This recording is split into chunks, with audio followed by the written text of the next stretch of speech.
My wife Sarah and I had always dreamed of leaving the rat race. The long commutes, the blaring horns, the endless emails. It was draining us. So when we inherited a small piece of land deep in the Siskiyou National Forest from my late uncle, it felt like the perfect opportunity to finally disconnect. The land wasn't much. A couple of cleared acres surrounded by endless pines. No utilities, no cell reception. It was a solid 40 minutes down an old dirt trail after turning off the last paved road. But we weren't afraid of hard work. We brought in a small shipping container that we converted into a livable cabin. No one for miles, just us and nature. For the first few weeks, it was peaceful. Sarah kept a small garden, and I spent my days working on expanding the solar system and catching fish from the nearby creek. We'd sit outside at night with our dog, Max, watching the stars, finally breathing without the weight of the city. But as we settled in, strange things started happening. The first time, it was small. I found our firewood pile knocked over one morning. I figured it was an animal, a black bear maybe. We double-checked our food storage and made sure to secure everything better. A few nights later, Sarah woke me up. She swore she heard what sounded like soft whistling coming from the woods. Not a bird, an actual tune. I told her it was probably the wind through the trees, but when I sat up, the dog was stiff, ears up, staring at the door. I didn't sleep after that. The next day, while hiking the ridge behind the cabin, I found something that froze my blood. Deep in the dirt were multiple barefoot prints. Human footprints, far too large for Sarah. They weren't fresh, but they weren't old either. When I showed Sarah, she went pale. "Who would be out here barefoot?" she whispered. I had no answer. Over the next several days, it escalated. We'd hear snapping branches outside our cabin at night. Max would growl at the door for hours, his eyes locked on the darkness. We started taking turns staying awake, holding an old hunting rifle I inherited with the property. But we never saw anyone. Then came the tapping. One night, shortly after 2 a.m., we heard it. A rhythmic tapping against the side of the container. Slow. Deliberate, almost like someone was knocking lightly with their knuckles. Tap, tap, tap. I swung open the door and aimed my flashlight into the trees. Nothing. The tapping stopped the moment I opened the door. The following morning, I found something worse. A small wooden figurine lying in the dirt outside. It was crudely carved, rough human shape, no face, but its arms were broken off. There were small puncture marks on it, like it had been stabbed with something sharp. We decided to call the sheriff's office, but with no phone service, I had to drive to town, which was nearly an hour and a half away. When I arrived, the deputy seemed uninterested. "Probably squatters or kids messing around," he shrugged. "Not much we can do unless they're trespassing directly." By the time I returned home, it was nearly dusk. Sarah looked more rattled than I'd ever seen her. "While you were gone, I heard whispering right outside the window," she said, voice shaking. Like they were talking about me, but I couldn't make out the words. I tried to stay calm, but I was scared too. We decided that night would be our last. We'd pack up in the morning and leave the property. But they didn't wait. At around midnight, we heard it again. First the tapping, then the soft singing. A strange melody echoing through the woods. Max barked furiously. Suddenly, something hit the side of the container with force. Then again, and again. Heavy thuds like someone ramming into it. The metal walls vibrated. Sarah screamed, and I loaded the rifle. I shouted out, but there was no response, only the banging and that eerie singing drifting through the night. Then it stopped. Silence. Total and complete. We stayed up until sunrise, too terrified to move. When the first light hit the trees, we cautiously stepped outside. All around the cabin were hundreds of strange symbols scratched into the dirt. Circles, triangles, jagged lines. In the center of the clearing was another wooden figure, this one much larger, nearly 2 feet tall, arms extended wide, its head wrapped in some kind of animal hide. We left everything behind. As we drove out, Sarah gasped. Standing along the ridge, maybe 20 or 30 feet above the trail, were several figures. At least 6 of them. They stood motionless, wearing crude cloaks made from animal skins and tree bark, faces obscured by hoods. They didn't move. They only watched us. We never came back. It's been 2 years now. We live in a noisy apartment near the highway. Sometimes at night, I wake up to phantom tapping sounds. And sometimes, when the wind blows, I think I hear that haunting melody echoing faintly, like it followed us.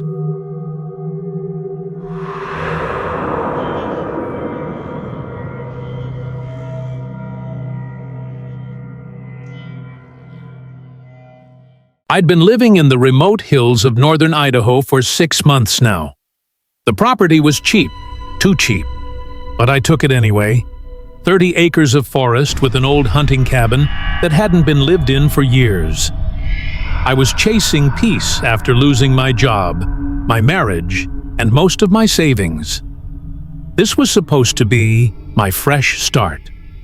The cabin sat about 2 miles from the nearest dirt road, surrounded by thick pines. No cell signal, no neighbors. The only sound was the wind through the trees, and at night, complete silence. For a while, it was perfect. But then, little things started happening. The first time, I thought it was my own fault. I'd left my axe leaning against the woodshed overnight. The next morning, it was gone. No sign of it anywhere. I searched for hours, convinced I must have misplaced it. Eventually, I gave up and bought a cheap replacement from a small-town hardware store an hour away. 2 weeks later, my spare boots disappeared off the front porch. That's when my nerves started buzzing. I double-checked all my locks. The cabin only had 2 doors, both with deadbolts. The windows were old, but latched. Still, every night I'd lie awake, listening for sounds outside. One morning, I noticed faint boot prints around the fire pit. They weren't mine, too narrow, too small, and they led toward the tree line. Whoever it was had been watching. I started carrying my old hunting rifle everywhere, even inside. Every shadow, every creak of the old cabin sent my nerves on edge. A week later, something woke me up around 2:30 a.m. A faint clicking sound, like someone tapping 2 stones together. Tap, tap, tap. It came from the trees just beyond my window. My heart hammered. I grabbed my flashlight and rifle and peeked out. Nothing. Just black trees swaying in the breeze. I didn't sleep the rest of that night. The next morning, I found something far more unsettling. A small bundle of sticks, tied together with a dirty shoelace, sitting neatly on my porch steps. Almost like a gift or a warning. I didn't touch it, just kicked it into the woods. The days passed quietly, but the nights grew worse. One night, as I sat reading by the fireplace, I heard it again.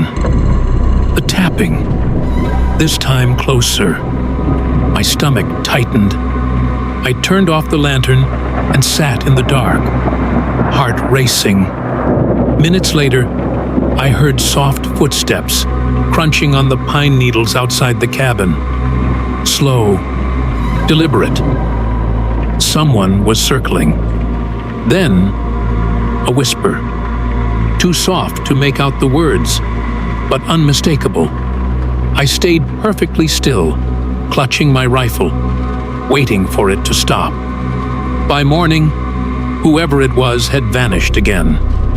I debated leaving, but stubbornness kept me rooted. This was my land now. I wasn't about to be scared off. So I installed crude alarms, tin cans strung on fishing line around the perimeter. If anyone approached, they'd rattle. I also started sleeping with my boots on. Then came the worst night. It was cold, late October. The wind had died down completely. Around 1 a.m., the cans jingled, barely, just one small clink. Then silence. I aimed my flashlight toward the front door and froze. A figure stood about 30 feet away, half hidden between two pines. Tall, thin, wearing a dark hoodie pulled tight around his face. He didn't move, didn't say anything, just stood there, swaying slightly. I raised my rifle. "Get off my property!" I shouted. No response. I chambered around loudly. "I will shoot if you don't leave." The figure slowly raised one hand, not in surrender, but as if waving. Then he turned and vanished into the darkness. I stayed up until sunrise, rifle in hand, heart pounding like a war drum. The next morning, I found more footprints leading back into the woods, but they didn't come from the road. They came from deeper inside the forest, like he'd been living out there. That's when I realized this wasn't a one-time drifter. Whoever this was had been here long before I arrived, and now I was the intruder. 2 days later, I packed everything I could into my truck and left. I don't know who he was. Maybe a survivalist. Maybe something worse. I never went back. But sometimes, when I close my eyes at night in my new apartment, I still hear that faint tapping. Tap, tap, tap. And I wonder if he ever found someone new to watch.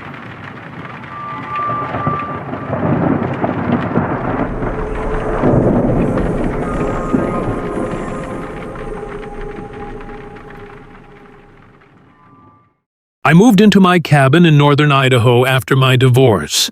I needed to get away, from the noise, from people, from everything. The cabin belonged to my uncle, who passed away last year. He left it to me, and I took it as a sign to start fresh. The place was buried deep in the forest. No cell service. The nearest neighbor was almost 4 miles away. The road leading in was barely more than a trail, just wide enough for my old Ford Ranger to squeeze through. At first, it was peaceful. I spent my days fishing, chopping wood, and slowly fixing up the old place. But after a few weeks, I started noticing strange things. The first was a cigarette butt on my front porch. I don't smoke. Nobody had visited me, and I was always careful to lock up at night. I figured maybe it was from before. Maybe my uncle smoked, or a hunter had passed through. I tried not to think much of it. A few days later, I found fresh boot prints in the mud near my woodshed. Big prints. Not mine. They circled around the shed and then led back into the trees. That night, I sat on the porch with my uncle's old hunting rifle resting across my lap, watching the tree line as the sun dipped behind the hills. The wind moved through the pines, and for a moment it felt like the entire forest was holding its breath. But I didn't see anyone. The next morning, my gas can was gone. I always kept it behind the shed, tucked under a tarp. It was just gone. No trace. That's when my nerves really started to wear thin. I drove into town to talk to the sheriff. He was a short, heavy man named Higgins, who looked like he'd rather be retired. Could be a drifter, he said, barely looking up from his paperwork. We get folks passing through. Sometimes they camp out up in the hills. But they're stealing from me, I told him, and they're coming close. Just keep your doors locked, Higgins said. If you see someone, call us, but I doubt they'll cause real trouble. I left the station feeling no safer. That night, around 2:00 a.m., I woke up to a loud banging noise. 3 heavy thuds against my back wall. I grabbed the rifle and crept toward the back window. I couldn't see anything, just the faint shapes of trees swaying in the wind. When I went outside at dawn, I found deep scratches gouged into the wooden siding, like someone had dragged a metal pipe across it. I started to seriously consider packing up and leaving.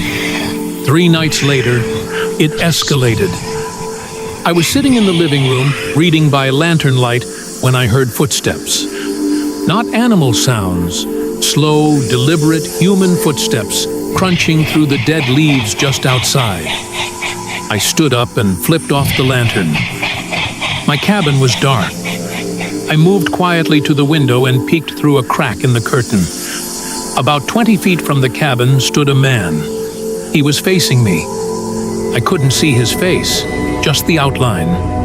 Tall, wearing a dark jacket and a hood pulled low. His posture was stiff, his arms hanging unnaturally straight at his sides. He didn't move, didn't even flinch. Just stood there. I waited for him to walk away, but he didn't. He stood like that for over 10 minutes. Eventually, I couldn't take it anymore. I racked the rifle, the sound echoing through the night. That's when he finally turned and disappeared into the woods, silent and smooth, like he'd done it 100 times before. I barely slept that night. The following morning, I hiked around the property. About 30 yards into the woods, I found a makeshift camp. A tarp strung between trees, a fire pit, empty cans of food, and what chilled me most, a small pair of binoculars resting on a stump, pointed directly toward my cabin. He'd been watching me, probably for days. I kicked dirt over the fire pit and left immediately, hiking back to the cabin. I called Sheriff Higgins again on the satellite phone I kept for emergencies. He finally agreed to come out. When Higgins arrived, he brought a deputy and combed through the camp, but of course, the man was long gone. "Looks like he cleared out fast," Higgins said, kicking at the embers. "Probably spooked when you saw him last night." "Will he come back?" I asked. "Hard to say, but I'll put a notice out to the rangers. If he's still around, they'll find him." But something in his voice told me not to count on it. I reinforced every door and window, installed motion sensor lights, and started sleeping with the rifle loaded at my side. For a few weeks, things were quiet. Until one night, around 3 a.m., the motion lights behind the cabin clicked on. I sat up instantly, heart pounding, and listened. The lights buzzed for a few minutes, then went dark. Silence. Then, a knock. 3 slow, deliberate knocks on my front door. I sat, frozen. Another knock. And then a voice, low, steady, muffled through the door. "Your lights won't keep me out forever." I gripped the rifle, every muscle in my body shaking. But no matter how long I waited, no one broke in. By sunrise, they were gone again. That was the last time I heard him. I never saw him again after that. The rangers never caught anyone.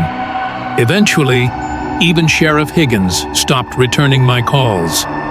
They figured whoever it was had moved on, but I never felt truly safe again. Even now, a year later, every creek, Every shadow outside my window sends my pulse racing. I sleep with the rifle beside me. The cabin I once saw as my sanctuary now feels like a glass box, vulnerable, exposed. Out here, in the deep woods, you're never really alone, and some people don't need a reason to find you.